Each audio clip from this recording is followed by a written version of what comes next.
Damos gracias por su amor, damos gracias por su paciencia y por el afecto que nos tiene. Hay una perseverancia en el Espíritu del Señor para con nuestras almas. Y nosotros tenemos que estar entendidos, hermanos, muy atentos. Aquí en el verso 46 del capítulo 12 nos está dando una instrucción que nosotros tenemos que tomar muy en serio, hermanos. Dice así: vendrá el Señor de aquel siervo en el día que éste no espera y a la hora que no sabe, y le castigará duramente y le pondrá con los infieles. Aquel siervo que, conociendo la voluntad de su Señor, no se preparó ni hizo conforme a su voluntad, ¿qué dice? Recibirá muchos azotes. Mas el que sin conocerla hizo cosas dignas de azotes, será azotado poco. Porque todo aquel a quien se le haya dado mucho, mucho se le demandará. Y al que mucho se le haya confiado, más se le pedirá. Un texto, hermanos, que nos invita a no cometer el error de ver la venida de Cristo como muy lejana. Pues eso es algo que nosotros tenemos que tener cuidado, de no pensar en nuestro corazón que falta mucho para que yo vaya a la presencia de Dios. Porque cuando nuestro corazón piensa así, es cuando nuestra voluntad se relaja. Es cuando nuestra devoción sufre debilitamiento. Es cuando nuestro aprecio y gratitud al Señor comienzan a voltearse hacia otras cosas terrenales. Y es por eso que nosotros tenemos que tener cuidado, porque vemos aquí un texto, hermanos, donde el Señor está hablando de que hubo personas que tuvieron, fíjense nada más, hace dos grupos, y dice de los unos: el que supo hacer la voluntad de su Señor y no se preparó, esa persona va a recibir muchos azotes.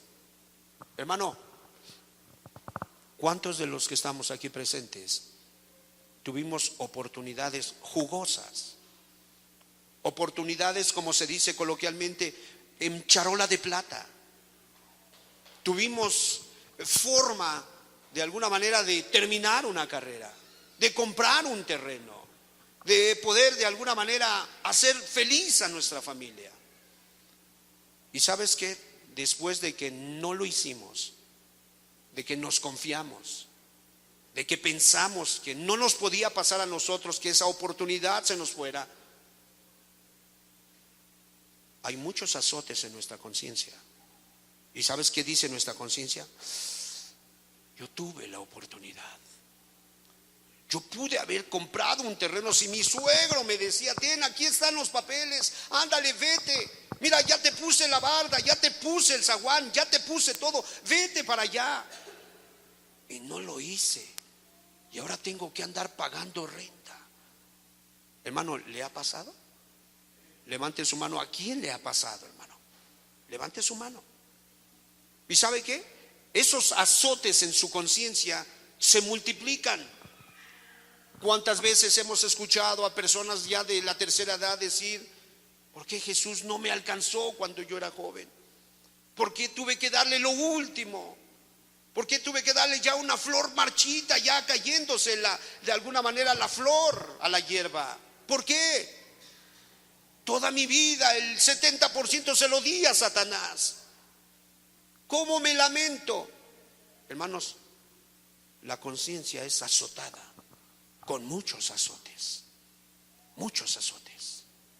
¿A cuántos no les ha pasado que tuvieron que haberle ido a hablar a una persona que había enfermado?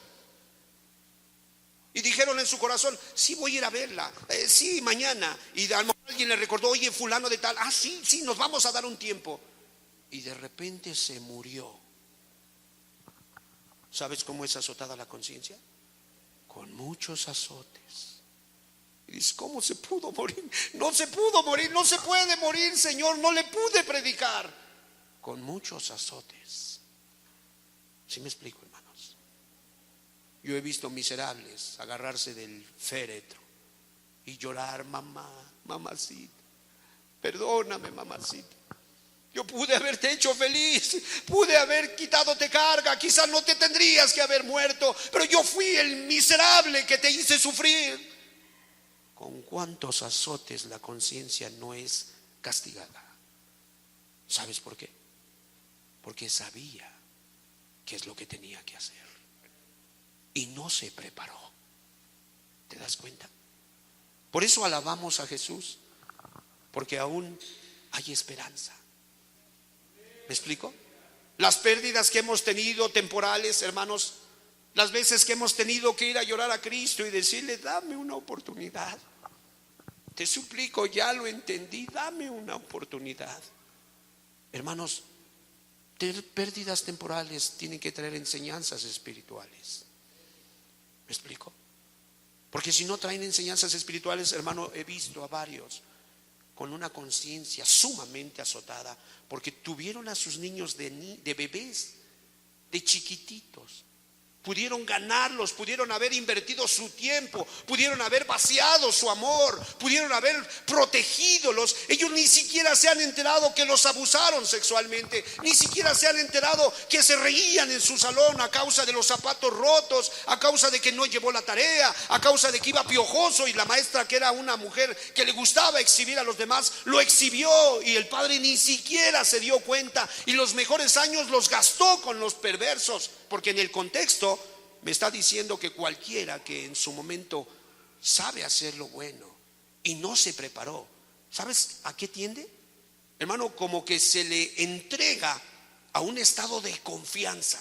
Escúcheme, cuando alguien sabe hacer lo bueno, cuando alguien tiene el conocimiento, ha tenido las oportunidades, ha tenido el apoyo económico, ha tenido el apoyo afectivo, ha tenido la instrucción de su mentor, ha tenido el privilegio de nacer en una nación como esta bendita, donde nadie te prohíbe nada, y no se preparó, quiero decirte que tal persona tiene muchos azotes en su conciencia. Y sabes, hay muchos que descendieron al infierno porque no se pudieron perdonar a sí mismos. Cuando Cristo estaba allí para perdonarlos, cuando Cristo estaba allí para limpiarlos con su sangre, ellos no alcanzaron a limpiarse, a perdonarse a sí mismos y decir: está bien, si Cristo ya me perdonó, no tengo que traer esto en la espalda. No lo pudieron sobrellevar y muchos de ellos se suicidaron. Y no solamente los azotes fueron aquí en esta vida temporal, sino aún pasando el umbral de la muerte, del otro lado, el miserable que se le había dado la oportunidad y cambia esa bendición, ¿verdad?, de prepararse y quiere vivir en la ignorancia. Hermanos, literalmente es entregado a una vida de confianza. Escúchame, ¿por qué de confianza? Platicaba con un individuo cuya mujer le entregó su amor, cuya mujer le entregó su virginidad, cuya mujer le entregó sus mejores años. ¿Y sabes qué decía el miserable? Esta es mujer de un solo hombre. Esta es mujer de un solo hombre. El día que llegó otro y se la llevó, pobre infeliz, cómo lloraba, cómo suplicaba. Recuerdo que se me recargaba aquí en el hombro y sus lágrimas corrían. Y en su momento yo estaba confundido en sentimientos, pobre miserable. Pero cuando me enteré que había tenido la oportunidad de prepararse, porque hasta la mujer le decía: vamos a buscar a Dios, vamos a buscar a Dios, pero él no se quiso preparar. Cuando la pierde, hermano, tenía yo ganas de agarrarlo a cachetadas, después de que me enteré la actitud que él había tenido. Hermanos, Cristo en su palabra nos dice que la cantidad de veces que tú hayas tenido oportunidades de sentarte y escuchar una predicación como esta, donde es notorio que el Espíritu de Dios está en medio de nosotros, y no te preparaste, solamente será un látigo más para tu conciencia cuando ya no tengas la oportunidad. ¿Me explico? La gente es entregada a la confianza. ¿Y quién es aquel que huye de lo que no le tiene miedo?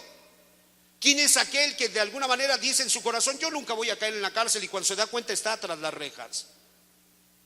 ¿Quién es aquel que de alguna manera no vela por sus niños y cuando se da cuenta ya son barbones, ya están grandes, ya están en los vicios, en la maldad? Y ay, ¿por qué yo no les enseñé? Pues tampoco les diste buen ejemplo. A lo mejor no te drogabas ni te alcoholizabas, pero ni siquiera fuiste como Job, que fue a sacrificar holocaustos para que sus hijos tuvieran la misericordia, alcanzaran la misericordia de Dios. ¿Me explico? Entonces es muy importante, amados hermanos, que podamos entender estas cosas. La Escritura nos dice en pasajes muy claros, muy particulares, que nosotros tenemos la necesidad de buscar cada oportunidad, cada momento, cada vez que se te abre una puerta y ves que alguien te puede enseñar, pégatele. Cada vez que alguien puede transmitirte, vaciarte, vertirte el conocimiento, pégatele. Y lo que aprendas, vívelo, aprovéchalo. No pienses que siempre habrá oportunidad. No siempre los niños tienen a mamá y a papá, ¿o sí? No siempre. No siempre la esposa tiene un esposo que es el que sale a trabajar y le da de comer y no le falta nada, hablando humildemente. No siempre. Tienes que aprovechar. Necesitamos aprovechar. Y la Escritura es muy rica en ejemplos. Vamos al libro de Jueces, capítulo 1, para que nosotros podamos darnos cuenta de lo que el Señor está queriendo decir. 1:7, por favor. Hemos pasado un tiempo hermoso en su presencia. ¿Te puedes imaginar cómo será Jerusalén? Jerusalén, gloria a Dios. Jerusalén, verso 7, por favor. Entonces dijo Adoni-Bezek: 70 reyes, cortados los pulgares de sus manos y de sus pies, juntos, recogían las migajas debajo de mi mesa. Aquí tenemos la historia de Adoni-Bezek, el cual, hermano, fue insensible al sufrimiento del prójimo. Omitió la cantidad de oportunidades que Dios le había dado. De hecho, le había hecho rey. Ya era rey. Pero, hermano, cuando una persona tiene privilegios, cuando una persona se le acerca el favor de Dios y no se prepara, literalmente va a ser entregado a una vida de confianza falsa. Y dirá: a mí no me va a pasar. Un trago más, un toque más, una fornicación más, un poco más de inmundicia. Y no entiende que viene marchando el juicio ya. No lo comprende. Hermanos, Adoni-Bezek dice que 70 reyes, él era rey. Hermano, para someter a 70 reyes, ¿tú crees que ha de haber sido cualquier escuálido Adoni-Bezek? Hermano, era un rey que era honrado. Y la Biblia dice que no hay autoridad puesta sino de parte de Dios. ¿Quién lo hizo rey? Dios. ¿Qué educación llevan los reyes? ¿Mediocre o de excelencia? De excelencia. Hablan varios idiomas. Son instruidos para de alguna manera moverse en las relaciones internacionales. Son instruidos en las matemáticas. Trabajan la tecnología de punta. Están al día. Pero él fue entregado a una vida de confianza, donde él pensó: 15 reyes, 20 reyes, 50 reyes, 69 reyes, 70 reyes, voy a llegar al millón. Hermano, pareciera así hasta como un poquito sarcástico, pero ¿qué no la edad del hombre es 70? Él debió de haber considerado el Salmo 90 y haber ido con el judío: a ver, judío, léeme el Salmo 90. Y el judío le hubiera dicho: 70 es la edad del hombre, y los más sanos 80. Él debió de haber entendido que ese número tenía un mensaje muy particular. Muchos de ustedes han pasado los 40 y están todavía así pensándola, si se van a entregar a Cristo o no se van a entregar. Algunos están cerca de los 40 y todavía están meditando, a ver, pero es que ¿qué tengo que dejar y qué no tengo que dejar? Amigo, qué miseria la tuya. Literalmente he comprobado que a los 40 años surgen cambios, para bien o para mal. Yo era muy sano y cuando pasé los 40, 2 veces fui a dar al hospital 4 veces me troné los tobillos, me dio diabetes en su tiempo. Muchas cosas empezaron a pasar. Yo decía, pero ¿cómo? Si yo era muy sano. No, la Biblia en su numerología nos muestra que el número 40 tiene que ver con un cambio de. Entonces no estés planeando pilladas, no sea que ya estén pensando cortarte y tú estás nada más imaginándote tonterías. Dice el libro de Esther, capítulo 7, por favor. Estamos viendo ejemplos de personas que supieron, tuvieron las herramientas, tuvieron la oportunidad, tuvieron la economía, tuvieron los mentores y no sé qué, prepararon. Amén. Hay quien tiene la congregación y ¿sabes qué? Deja de venir un mes. Hay quien vive a 10 minutos, a 15 minutos y deja de venir cada que le da la gana. Tenga cuidado. He escuchado personas que caminan 4 horas, 5 horas, 7 horas por llegar a una congregación en la jungla. Dice Esther capítulo 7 en el verso 1. Fue pues el rey con Amán al banquete de la reina Esther, y en el segundo día, mientras bebían vino, fíjense nada más, leamos nada más esa porción, es la que nos interesa. Amán era como que un consejero del rey Asuero, y el rey Asuero le vino al corazón el ascenderlo. Era plan de Dios. Súbemelo de puesto. Quitaron al que estaba y él subió de puesto. ¿Cuánta sabiduría ha de haber escuchado Amán? Hermano, ¿tú crees que los tontos se juntan con los reyes? ¿Tú crees que los reyes escogen ignorantes por consejeros? No, hermano, lo más excelente, lo más capacitado. Y había un grupo de consejeros que estaban ahí y a Amán le permitieron entrar ahí. Pero sabes, mientras el pueblo de Dios sufría, mira lo que él estaba haciendo. ¿Qué hacía? Sigue bebiendo tu vino. Y he visto a varios ahogarse en su vómito. Porque dice la Escritura que el que tuvo oportunidad, el que conoció la voluntad de su Señor y no se preparó, será muy azotado. Él estaba bebiendo vino mientras otros estaban sufriendo. ¿Tú crees que estaba pensando que se iba a morir? No. Oye, pues estaba con el rey, era amigo del rey. Nada más a él y al rey los habían invitado a una reunión especial. La reina Esther los agasajó ese día, sacó las mejores barricas, hermanos, de los viñedos del rey, las mejores carnes, las mejores frutas, las mejores comidas exóticas para un momento muy particular. Pero este hombre miserable había sido entregado a una actitud de confianza. Y ¿sabes qué? Volvamos al texto, es Lucas 12, para que tú te des cuenta de qué te tienes que arrepentir el día de hoy. ¿Cuál es la actitud que tienes que vigilar, amado hermano? Capítulo 12, verso 46. Vendrá el Señor de aquel siervo, vamos a leer desde el 45, por favor, para poder entender el contexto. Verso 45, mas si aquel siervo dijera en su corazón, ¿qué dice?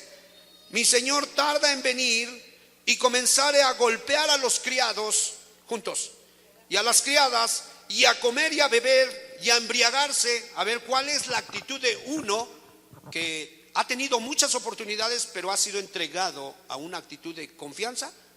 Y por otro lado, naturalmente, él, al tener confianza, ¿sabes cuál es su compañía? ¿Sabes quiénes son sus amigos? ¿Sabes quiénes son aquellos que de alguna manera comparten el tiempo con él? ¿Quiénes son?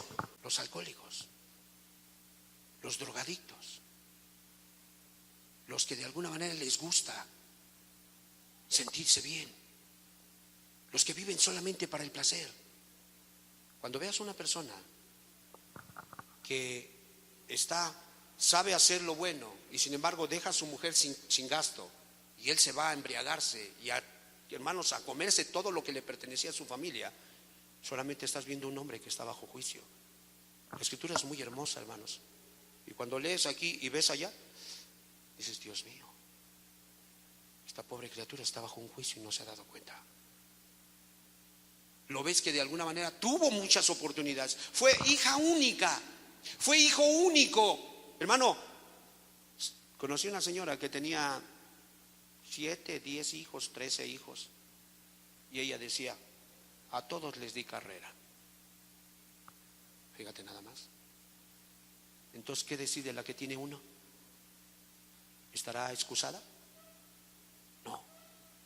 Entonces, cuando hay en la familia un hijo único, yo te pregunto, ¿no son todas las atenciones hacia ese hijo?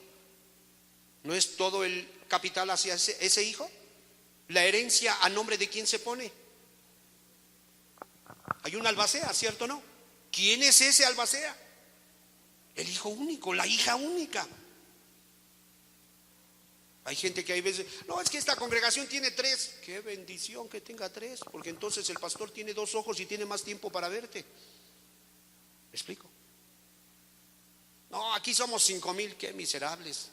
Quién sabe quién los ve a ustedes, porque no creo que el pastor tenga ni siquiera tiempo para ver a su esposa y a sus hijos. Dependiendo la cantidad de oportunidades, dependiendo la habilidad, dependiendo la provisión, dependiendo la salud. ¿Has oído personas que dicen, yo no me enfermo? Levante su mano, ¿quién no es dado a enfermarse? Por favor, levante su mano. Mi hermano Peter, ¿qué edad tiene usted, mi hermano Peter? 60 años. ¿Cuántos kilómetros corre, hermano? 3 kilómetros, hermano. Yo corro de aquí a la tienda y ya voy sofocado, hermanos.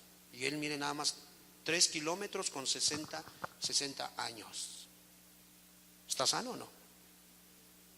He visto jóvenes, hermano, que parecen ancianos. Si te das cuenta, hermano, que todos los beneficios que tenemos solamente se nos dieron ¿para qué? El que conociendo la voluntad de su Señor, ¿qué dice? Y no se preparó. A ver, hermanos, levante su mano, ¿quién tiene una Biblia en su casa? Levante su mano, ¿quién tiene 2 Biblias en su casa? Levante su mano, ¿quién tiene 3 Biblias en su casa? ¿Quién tiene 7 Biblias en su casa? Levante su mano. Fíjate nada más, hermano. O sea, quiere decir que se deben de saber más la Biblia porque tienen más Biblias. ¿Sí te das cuenta? Los chinos solamente tienen un versículo, hermano. Y ellos esperan mucho tiempo para encontrar al que tiene Primera de Pedro capítulo 1 verso 1. Él tiene ese versículo. ¿Quién tiene Primera de Pedro capítulo 1 verso 2? Hermano, lo he estado meditando, pero ya llevas una semana, sí, hermano, pero salen más enseñanzas. Apúrate, hermano, que ya quiero tener el versículo 2. Imagínate nada más. Y tú tienes 2, 3, 4, 5, hasta en tu celular. Y ahora la moda ya no es abran sus Biblias, ahora ya es prendan sus Biblias. O sea, imagínate nada más cuánto favor de Dios sobre tu persona y sobre la mía. Amén. Levítico 19, verso 16. No andarás chismeando entre tu pueblo, no atentarás contra la vida de tu prójimo, yo Jehová. No aborrecerás a tu hermano en tu corazón, razonarás con tu prójimo para que no participes de su pecado. 18. No te vengarás ni guardarás rencor a los hijos de tu pueblo, sino amarás a tu prójimo como a ti mismo, yo Jehová, dice la Escritura. Estas cosas, Amán, Adoni-Bezek y muchos más, descuidaron y conocían la voluntad de su Señor. Muchas cosas les fueron añadidas, les fueron sufragadas, como para que ellos pudieran tener mayor conocimiento y hacer mayor bien al prójimo. ¿Me explico? Mayor bien al prójimo. Siempre Dios ha sido bueno y ha levantado en medio de las generaciones individuos con una capacidad particular como para poder guiar a los demás. Individuos que sacan frases muy elevadas y cuando las razonas dices, oye, ¿cuánta verdad tenía este hombre? ¿Sí me explico? O sea, son gente que fue dada con todo el propósito de bendecir a su generación. Mateo 18, por favor, verso 6. 18:6 dice, y cualquiera que haga tropezar a alguno de estos pequeños que creen en mí, mejor le fuera que se colgase al cuello una piedra de molino de asno y que se hundiese en lo profundo del mar. Ay del mundo, por los tropiezos, porque es necesario que vengan tropiezos, pero ay de aquel hombre por quien viene el tropiezo. Tenía la capacidad, tenía tantas Biblias, tenía educación, tenía conocimiento, su papá era el pastor, su mamá era la mejor, la evangelista, no sé, no lo sé. Era de cuna evangélica, pero con todo y lo que tenía, ¿sabes qué hacía? Comenzó a golpear a sus consiervos, comenzó a lastimarlos. ¿Y sabes qué hacía? Dejó de ayunar. ¿Y sabes qué más hacía? Se daba permisos. No tiene ningún problema que te tomes una. ¿Cuál es el pecado? Aquí donde dice que hay pecado. Comenzó a darse permisos. Pero ¿de dónde emanó, hermanos, tal decisión? Porque dice que en su corazón dijo: mi Señor tarda ¿qué? En venir. Entonces tu obligación es vigilar que en tu mente no creas que falta mucho para que venga Jesús, sino que en cada día que tú te levantas, tú puedas decir: hoy Jesús puede venir por mí. Hoy puede ser mi último día. No sé si me explico. ¿Vas al mercado? ¿Quién sabe si regreses, mamá? ¿Vas a una consulta? ¿Quién sabe si ese día no te vayan a dar la noticia de que te quedan unos cuantos días? ¿Vas a cumplir años? ¿Quién sabe si no ahí fue la medida de tus pecados? Entonces, no cometas el error de pensar que falta mucho tiempo para que Cristo venga. Porque cuando nosotros en nuestro corazón nos acomodamos, bueno, todavía falta. Has escuchado personas decir: pues sí le voy a servir, pero ya cuando esté ya viejo. No, pues sí le voy a servir, pero nada más que me case, nada más que termine mi carrera, nada más que... No, hermanos, no vengamos con tales argumentos, porque sería soberbia lo que estamos nosotros hablando. No sabemos cuándo viene Jesús, y por cuanto no sabemos, es mejor que pensemos que puede venir hoy por mí. Amén. Y como va a venir hoy por mí, lo que menos voy a hacer es lastimar a mis siervos y a mis consiervos. ¿Estamos de acuerdo? Y como va a venir hoy por mí, yo quiero que me agarre sobrio y no incróspido. Yo quiero que me agarre en juicio y no embriagado, hermanos. Y como va a venir, yo quiero que me agarre, hermanos, sometiendo este cuerpo, disciplinándolo y no dándole todo lo que esta carne quiere. Yo quiero que me agarre así. Dice la escritura, vamos a verlo por favor, Lucas 12:46. Por cuanto hubo una actitud, un pensamiento en su corazón decir: mi Señor tarda en venir, dice: vendrá el Señor de aquel siervo, juntos, en el día que éste no espera y a la hora que no sabe, y le castigará duramente y le pondrá con los infieles. Hermano, Adoni-Bezek, cuando cita ese pasaje, ese verso 7 del capítulo 1 de Jueces, ¿sabes qué estaba sucediendo? A él le habían cortado los pulgares de las manos y de los pies y lo tenían humillado como un perro, hermano. Así literalmente estaba en el suelo. Josué le dice al pueblo: saquen a los reyes y pongan su pie sobre su cuello, porque así Dios va a tratar a todos sus enemigos y les va a dar la victoria. ¿Te das cuenta cómo en su corazón él pensó: mi Señor tarda qué? ¿Y sabes cómo trató a los 70? Les cortó los pulgares de las manos y de los pies y los hacía, los humillaba y dejaba caer migajas para que comieran debajo de la mesa.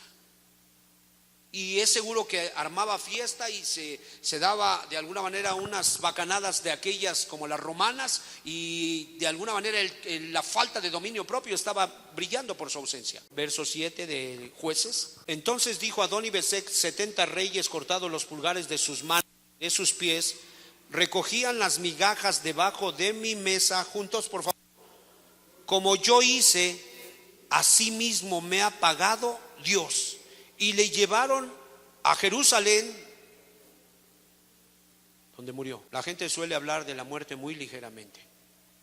La gente suele poner sus altares, suele poner su pan de muerto, un altar para el espectro. La gente suele tatuárselo, la gente suele cargar una cadena y trata esas cosas muy ligeramente.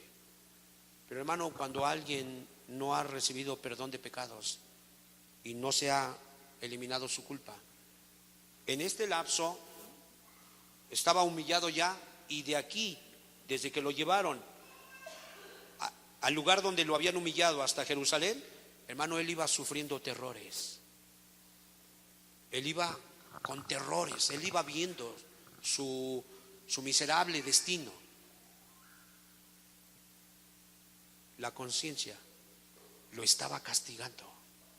Por eso dice la Escritura que ahí será el lloro y el crujir de dientes. Y dice la Escritura que ahí el gusano nunca morirá. Habla del gusano de la conciencia, que siempre te va a estar recordando, o me va a estar recordando: acuérdate, miserable, que predicaste un día sobre Lucas 12:46. Acuérdate que pusiste muchos ejemplos, pero tú no lo vivías, pero tú mismo ni siquiera hizo efecto lo que predicaste. ¿Cómo crees que me va a castigar mi conciencia? Con muchos azotes. Hermanos, hoy es el día de que nosotros podamos hacer un conteo y ver cuántos beneficios tengo, cuántos talentos tengo, cuántos dones tengo, cuánto me ha dado Dios, cuántos beneficios hay sobre mi vida para prepararme. Y cuando te dice para prepararnos, dice aquí que este hombre negligencia, maneja dos cosas. Dice, número uno, dice que comenzó a golpear a sus consiervos. Entonces, con todo eso que Dios te ha dado, ¿qué deberías de hacer en lugar de golpearlos? Ayudarlos, instruirlos, guiarlos por el buen camino, proveerles para que, si tienes la fuerza económica, proveerles un taco, proveerles una información para que sepan cómo trabajar, dales instrucción, ora por ellos. Y por otro lado dice que se juntó con borrachos y con glotones. Bueno, cuando alguien está consciente de todo lo que Dios le ha dado, lleva una disciplina en su corazón. Aunque tenga abundancia, Pablo decía: sé vivir en escasez, sé vivir en abundancia, ante todo y por todo he sido capacitado. ¿Te das cuenta cómo hay una vida de dominio propio? Vamos a ver, por favor, el siguiente verso, Lucas 12:48, por favor. Hablando de los siervos, nos muestran uno que tuvo menos oportunidades, menos información, menos economía, menos mentores, menos libertad. Y dice: mas el que sin conocerla hizo cosas dignas de azotes, será azotado poco. Porque todo aquel a quien se le haya dado mucho, mucho se le demandará, y al que mucho se le haya confiado, más se le pedirá. A ver, hermanos, ¿la ignorancia justifica la falta de responsabilidad delante de Dios? No. Yo he oído personas que dicen: no, yo la verdad no quiero leer ese libro porque dicen que te condenas más. Bueno, hoy hay buenas noticias para ti. Aunque no lo leas, te van a azotar como quiera que sea. Quita tus engaños y mejor ponte a leer para que sepas lo que tienes que hacer. ¿Sí me explicó? O sea, la conciencia, ¿sabes? Su conciencia le va a castigar. Platicaba yo con un hermano y me dice: yo tenía 15 años y no sabía leer ni escribir. ¿Y luego qué hiciste? Yo me tuve que educar a mí mismo. Y por mucho tiempo me compré un cuaderno y empecé a hacer bolitas y palitos, bolitas y palitos, bolitas y palitos, hasta que logré aprender a leer y a escribir. Tenía menos economía, tenía menos mentores, tenía menos. Él era de provincia, quizá no como alguien de la ciudad que tiene cerca las escuelas y los apoyos y todo lo que tú quieras, pero sabes que no se quedó como una persona que, bueno, pues Dios sabe que yo vengo de la sierra, Dios lo sabe. Hermanos, no. ¿Sabes qué fue lo que hizo? Se esforzó. Y Dios ve esas cosas. Y Dios ayuda a ese tipo de gente, porque está queriendo hacer la voluntad de su Señor. ¿Me explico? Es que yo no tengo papá, yo no conocí a mi papá. Está bien, te entendemos. Sufriste ciertos traumas, abusaron de ti, quizás no tuviste quien te acariciara la cabeza. Está bien, te entendemos. Pero ahora aprovecha, hoy estás aquí. Aquí hay muchos hermanos y muchas hermanas. Aquí hay muchos padres de familia. Aquí hay gente que te puede instruir, que te puede orientar, que te puede decir lo que tienes que hacer. Ya deja de justificarte, ya deja de decir: pues es que aquí en Chimalhuacán así somos, así vivimos, todos nos casamos a los 15 años. Ya deja esos pretextos. Entiende que el que tú tengas poco, el que tengas carencia, el que no tengas según tú la capacidad para estudiar, o que nunca se te haya dado lo de la escuela, no te justifica delante de Dios. Necesitas prepararte para poder amar al prójimo y para poder de alguna manera llevar una vida de disciplina. Amén, hermanos. Levítico 5, por favor, verso 15. Creo que el problema radica, hermanos, en Levítico 5, en la actitud del corazón. Cuando alguna persona cometiere falta y pecare por yerro en las cosas santas de Jehová, traerá por su culpa a Jehová un carnero sin defecto de los rebaños, conforme a tu estimación en siclos de plata del siclo del santuario, en ofrenda por el pecado. ¿Si te das cuenta que el hierro no justifica nuestras acciones? Hermano, yo he conocido gente que no sabe escribir ni leer, pero qué buena es para dar el cambio. ¿Te ha tocado? Dan re bien el cambio, hermano, nada más con tocar las monedas o ver el color del billete, ya saben cuánto te tienen que dar. Es más bien la actitud, es más bien el modo de pensar. Es eso. Y nosotros tenemos que entender, hermanos, al que más se le da, más se le va a demandar. Amén. Entonces, preparémonos, aprendamos a amar a Dios para que sepamos cómo amar al prójimo. Amén. Y para que llevemos una vida de disciplina preparándonos para el reino milenial, para ese lugar hermoso donde vamos a entrar. Volvamos a Lucas, por favor. Mas el que sin conocerla hizo cosas dignas de azotes será azotado poco. Porque a todo aquel a quien se le haya dado mucho, mucho se le demandará. Y al que mucho se le haya confiado, más se le pedirá. Omitir nuestra responsabilidad es causa como para que se despierte la indignación de Dios. Amén. Solamente hace efervecer la indignación de Dios, activarla. Lo único que hace el no prepararnos es acelerar el trato de Dios para con nosotros. Pero ¿dónde radica el problema? ¿Sabes dónde radica el problema? Que cuando llegue Aurelio delante de Dios, al no haber dado el fruto que Dios esperaba, Dios va a poner a uno que recibió menos. ¿Y sabes qué le va a decir? Mira, eso que tú no usaste en las manos de Él hubiera sido más provechoso. Esa carrera, esa casa, ese carro, esa juventud, esa esposa, ese esposo, esa congregación, esa nación donde yo te puse, si a este que le di menos lo hubiera puesto ahí, Él hubiera hecho más. Y es por eso que te voy a azotar más, por cuanto quitaste lo que otros podían haber trabajado.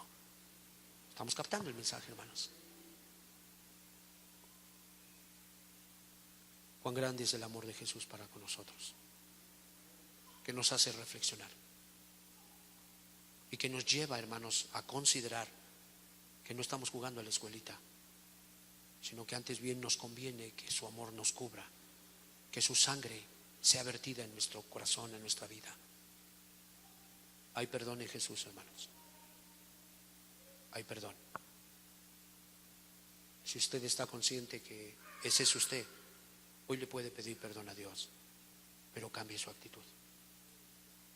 Él no vino a condenar a nadie, sino que al mundo fuera salvo por Él. Amén.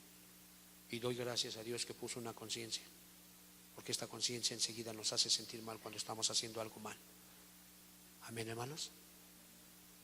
Cierre sus ojos ahí en su lugar. Comience a hablarle. Háblale al Señor. Reconoce, si tú eres una persona que poco te ha dado, deja ya de justificarte y dile: Señor, me has dado poco, pero la verdad, yo me he justificado con que me has dado poco y no he hecho lo que tengo que hacer.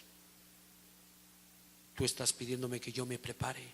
Hay una regla que dice que el que es fiel en lo poco, en lo mucho también va a ser fiel.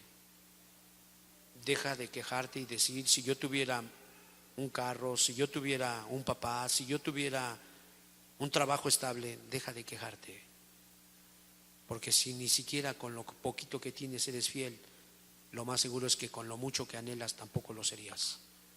Demuéstrale a Dios que así como estás, tú puedes ser fiel. Demuéstrale a Dios y demuéstrate a ti mismo que con lo poco que tienes, con tu poca salud, con tu poco tiempo de vida, con tu poca economía, con tu poca familia, que tú puedes comenzar a prepararte. Número uno, reconociendo que no estás preparado. Número dos, reconociendo que inevitablemente se te van a dar azotes, porque tienes un pecado llamado indolencia. Y la palabra dice que el hombre que ha casado, por su indolencia, ni siquiera va a cocinar lo que ya ha casado. Y hermanos, la Biblia dice que en la casa del pobre hay abundancia de pan, pero se pierde porque hay indolencia. ¿Cuántas veces las personas que dicen tener poco son los más remilgosos para comer? Son los que más le consumen a Bimbo, a Marinela, a la Coca-Cola. Son los que más puntualmente pagan su internet, pagan su antena, su Sky, y siempre está quejándose que no tiene. No, deje de ver lo que no tiene y mire lo que tiene y empiece a prepararse. Empiece a conocer la voluntad de Dios. Esta vida es como un sueño. En breve vamos a abrir los ojos y ya no será más. Prepárate. Hermanos, hablo a ustedes que tienen más años en Cristo. Hablo a ustedes que terminaron una carrera. Hablo a ustedes a quienes la vida les ha sonreído y les han sufragado todo lo que necesitan. Hermanos, prepárense. Aprendan de sus errores. Aprendan de las oportunidades que se les fueron de las manos por indolencia. Aprendan y que no les pase en esta vida, en esta decisión. Oremos a Dios. Padre amado, hemos visto la horrible escena que sufre una persona al ser llamada a cuentas,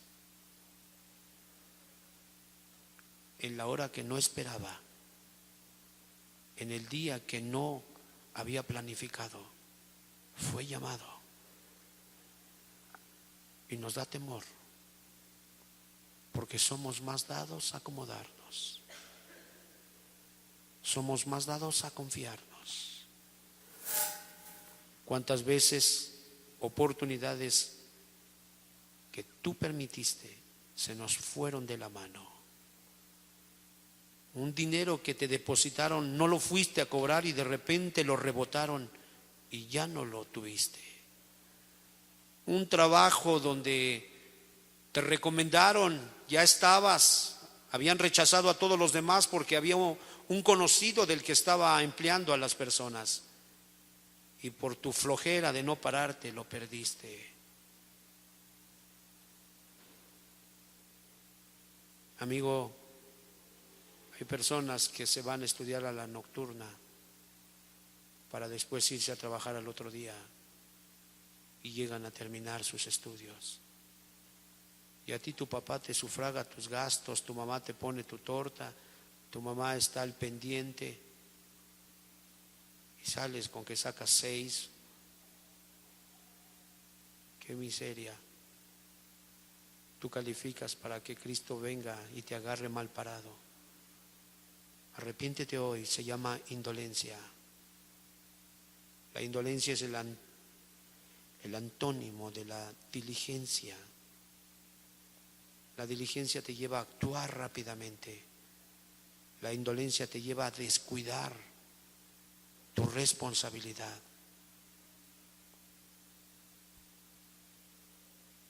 Que de aquí en adelante esta marca vaya en tu corazón.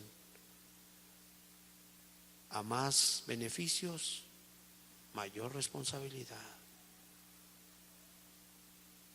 Dice el dicho, a mayor demanda, mayor producción. Podríamos equipararlo a Se te ha dado mucho, se espera mucho de ti, para que tú puedas comprobar en Cristo que te preparaste.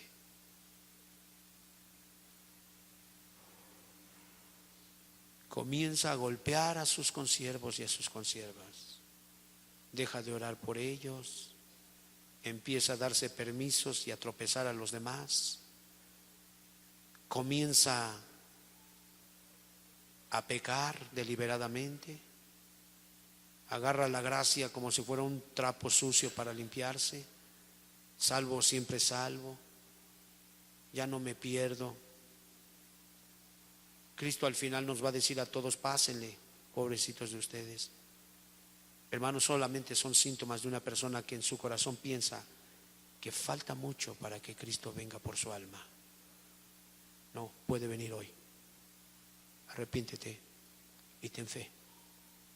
Arrepíntete, abandona tus pensamientos egoístas y mediocres y ten fe y comienza a caminar con confianza en Jesús, que la nueva Jerusalén nos está esperando, que la vida eterna se nos está dando gratis. Sábete que en Cristo hay llenura, en Cristo hay felicidad, hay fe, en Cristo hay estabilidad emocional, en Cristo hay aceptación.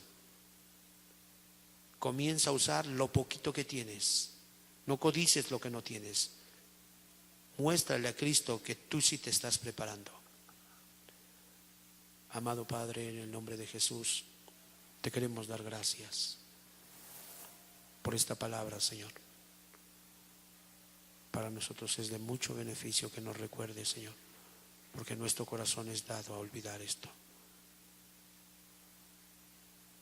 Señor, que esta verdad sea parte de nuestra vida, que esta verdad pueda brillar, tomar fuerza, engrandecerse cuando los borrachos, cuando los libertinos quieran atraernos. Que esta verdad pueda brillar con fuerza en nuestra conciencia cuando perdamos el piso y pensemos que somos mayores a los demás para lastimarlos. Guárdanos. Antes bien, queremos vivir con la convicción de que hoy puedes venir por mí, de que hoy puede ser mi último día. Gracias por hermosa regla, Señor. Qué hermosa regla. Gracias. Señor, en el nombre precioso de Jesús, gracias por cada uno de los que están aquí. Gracias por los que hoy toman decisiones. Gracias. Ayúdalos, Señor. Termina lo que has comenzado, por favor, te lo suplicamos. En el nombre de Jesús. Amén.